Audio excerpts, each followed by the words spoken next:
ఎక్కడ చూసినా ABC juice, ABC juice. ఈ పేరు మీరు కూడా వినే ఉంటారు కదా! వినడం ఏంటండి అదే పనిగా రోజు తాగుతున్నాను అనుకుంటున్నారా?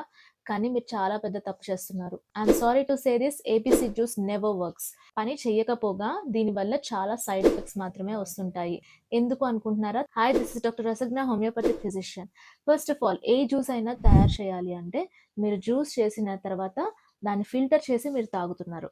కానీ ఆ ఫిల్టర్ చేసినప్పుడు తీసేసే ఆ పల్ప్‌లోనే మీకు ఫైబర్, న్యూట్రియంట్స్ చాలా పోతాయి. దానివల్ల ఎటువంటి ఉపయోగం లేదు. బట్ మీరు తాగే జ్యూస్ వల్ల షుగర్ స్పైక్స్ అనేవి పెరిగిపోతాయి. దీనివల్ల ఏమవుతుంది? ఇన్సులిన్ రెసిస్టెన్స్ వస్తుంది. దానివల్ల ఏమవుతుంది? మీరు ఒకవేళ స్కిన్ గ్లో కోసం తాగాలి అనుకుంటే ఇన్సులిన్ రెసిస్టెన్స్ పెరిగిపోవడం వల్ల డార్క్ నెక్ కానీ, డార్క్ అండర్ ఆర్మ్స్ కానీ, లేకపోతే ఆయిల్ ప్రొడక్షన్ పెరిగిపోయి పింపుల్స్ కానీ ఇలా ఫార్మ్ అయ్యే ఛాన్సెస్ ఉంటాయి. ఇంకా మీరు గట్ హెల్త్ కోసం కానీ, లివర్ హెల్త్ కోసం కానీ తాగాలి అనుకుంటే గనక షుగర్ స్పైక్స్ అవ్వడం వల్ల, ఇన్సులిన్ రెసిస్టెన్స్ వల్ల మీకు గ్లూకోజ్ లెవెల్స్ పెరిగిపోతాయి కానీ, అక్కడ మీకు గట్ హెల్త్ కానీ ఏది ఇంప్రూవ్ అవ్వదు. గట్ హెల్త్ ఇంప్రూవ్ అవ్వాలంటే కావాల్సింది ఫైబర్, షుగర్ స్పైక్స్ కాదు. సో, మీరు ఆ జ్యూస్ తాగడం వల్ల ఉపయోగం లేదు. పైగా మీరు మీ ఇన్సులిన్ రెసిస్టెన్స్‌ని పెంచుకుంటూ ఉన్నారు.